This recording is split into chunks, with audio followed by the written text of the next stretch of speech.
Hello and welcome to Sassy Kate and Ren. Today we are making a very quick batch of deviled eggs. So that's our halves where we've taken the egg yolk out.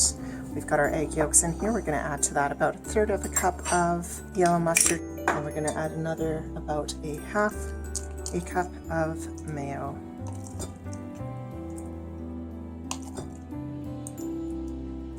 So just mashing it really quickly with the pastry blender.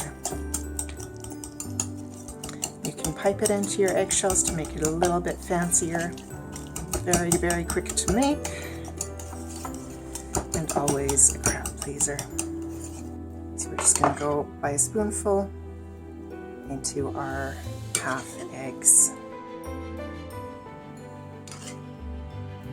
So we're just going to dust some paprika over the top of all of that, and that's done.